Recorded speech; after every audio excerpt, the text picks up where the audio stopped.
सभी को नमस्कार। आज हम कर रहे हैं टेस्ट नंबर 3 है, वो 13 है। टेस्ट नंबर 13 है। टॉपिक है हमारा पाली संभाग। तो शुरुआत करते हैं हम पहले क्वेश्चन से और सीधे आपको आंसर बताए जाएंगे ताकि समय ज़्यादा वेस्टेज ना हो, क्योंकि समय की लोगों के पास कमी रहता है और ज़्यादा समय खराब भी नहीं करना चाहिए हमें। प्रश्न पहला है, पाली संभाग से पहले सभी जिले किस संभाग में थे? तो बीकानेर, जोधपुर, अजमेर। तो ये जोधपुर संभाग में थे, यानी अजमेर और बीकानेर। अर्थात ये जोधपुर है। पाली संभाग से पहले सभी जिले किस संभाग में थे? तो जोधपुर संभाग में। प्रश्न 2 है, पाली संभाग में जिला शामिल नहीं है? तो जालोर, सिरोही, अजमेर। अर्थात अजमेर नहीं है। प्रश्न 3 है, राजस्थान का पंजाब कौन सा जिला कहलाता है? तो सांचौर है। पहले सांचौर गांव था, तहसील थी, तो वो अब वर्तमान में सांचौर जिला बन गया है, तो जिला कहलाएगा। युद्ध सुमेलित है। बिथोड़ा का युद्ध 8 सितंबर 1857 में कुशाल सिंह और मोकमेसन के मध्य हुआ। ये भी राइट है। चेलावास का युद्ध 18 सितंबर 1857 कुशाल सिंह, पैट्रिक लॉरेंस, जिसको हम काले एवं गोरे युद्ध कहते हैं या कहलाता है। सी है, आउवा का युद्ध 20 जनवरी 1858 कुशाल सिंह और जनरल होम्स के मध्य हुआ। अर्थात ये सभी राइट है। आशापुरा माता का मंदिर नाडोल है, जो कि पाली में है। पीर मस्तान की दरगाह व हेमावास बांध है, पाली में। प्रश्न 7 है, 1444 खंभों का घर कहलाता है, रणकपुर। वाणिज्य नगरी के नाम से जाना जाता है, पालिक जिला। और जवई बांध है, ये पाली में है। प्रश्न 10 है, ग्रेनाइट सिटी के नाम से प्रसिद्ध है, जालोर है।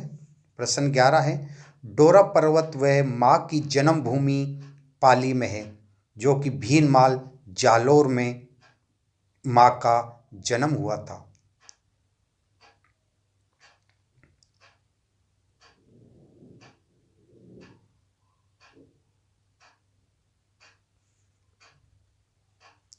प्रश्न है 12, ढोल नृत्य कहाँ का प्रसिद्ध है? जालोर का है। जालोर का युद्ध हुआ था, तो जालोर का युद्ध 1311 में अलाउद्दीन खिलजी व कान्हड़ देव के मध्य हुआ था। 1308 में सिवाना दुर्ग पर आक्रमण किया। खिलजी ने शीतल देव, वीरगति और सिवाना का नाम खैराबाद कर दिया। अर्थात सिवाना दुर्ग पर आक्रमण किया था खिलजी ने, तो उस समय शीतल देव वीरगति को प्राप्त हो गए और सिवाना दुर्ग का नाम बदलकर खैराबाद कर दिया था खिलजी ने। प्रश्न 14 है, सांचौर जिले को कितने जिलों की सीमा स्पर्श करती है? तो 4 जिले करती है, बाड़मेर, जालोर, सिरोही और बालोतरा। प्रश्न 15 है, गोगा जी की ओलड़ी स्थित है, सांचौर में है। राज्य की सबसे बड़ी गौशाला पथमेड़ा है। और सिवाना दुर्ग में दूसरा साका किस मुगल शासक के आक्रमण के समय हुआ था? अकबर के समय। राष्ट्रीय कामधेनु विश्वविद्यालय पथमेड़ा में है। राज्य का पहला गौमूत्र बैंक सांचौर में है। कौन सी नदी का उद्गम सिरोही में है? तो पश्चिमी बनास का है। संत सभा की स्थापना कब व किसने व कहाँ पर की? तो संत सभा की स्थापना 1883 में गुरु गोविंद सिंह ने, ये सिरोही में की थी। प्रश्न 22 है, उड़िया का पठार माउंट आबू सिरोही में है। तो अभी आपने लाइक और सब्सक्राइब नहीं किया है तो वो लाइक और सब्सक्राइब कर दें। और अभी वैकेंसी निकल रही है आपकी महिला सुपरवाइज़र की, और महिला सुपरवाइज़र में भी 3 हैं, तो आप उनके फार्म भर दीजिए। और सेकंड ग्रेड में निकल रही है संस्कृत विभाग में। तो कुछ लोग कह रहे हैं कि संस्कृत विभाग है तो वो संस्कृत से हैं, तो बता दें आपको वो अन्य सब्जेक्ट हैं, जैसे हिंदी है, संस्कृत है, विज्ञान है, मैथ है, एसएसटी है, तो वो सब्जेक्ट वाले भी फार्म भर सकते हैं। वो सब्जेक्ट वाले भी भर सकते हैं, जरूरी नहीं कि वो संस्कृत वाला ही हो वही भर सके। केवल संस्कृत जो सब्जेक्ट है उसके लिए है ये संस्कृत सब्जेक्ट। जो शिक्षा शास्त्री कर रखी हो, शास्त्री कर रखी हो, आचार्य कर रखी हो, वरिष्ठ उपाध्याय कर रखी हो, तो उनको वरीयता दी जाएगी केवल संस्कृत सब्जेक्ट की। बाकी अन्य सब्जेक्ट है, साइंस है, मैथ है, वो बीएड वाला भी या बीए करके बीएड किए वो भी भर सकता है, और उनके लिए ही वो है।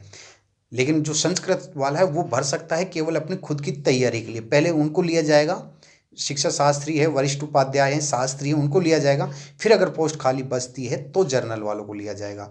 तो वो अपने खुद के आधार को, ये खुद का निरीक्षण करने के लिए, खुद का क्वालिटी जांचने के लिए आप पेपर दे सकते हैं। तो फार्म भरने में कुछ नहीं है कि वन टाइम रजिस्ट्रेशन है तो आप फार्म भर सकते हैं, तो पैसे आपके एक बार ही लगेंगे। तो इसलिए आप फार्म भरिए और तैयारी कीजिए ताकि आपको तैयारी का भी थोड़ा पता रहे। प्रश्न 23वां है, अर्बुदा देवी का मंदिर है, माउंट आबू में है। सिरोही की तलवारें प्रसिद्ध है, ये किस शासक के समय प्रसिद्ध हुई?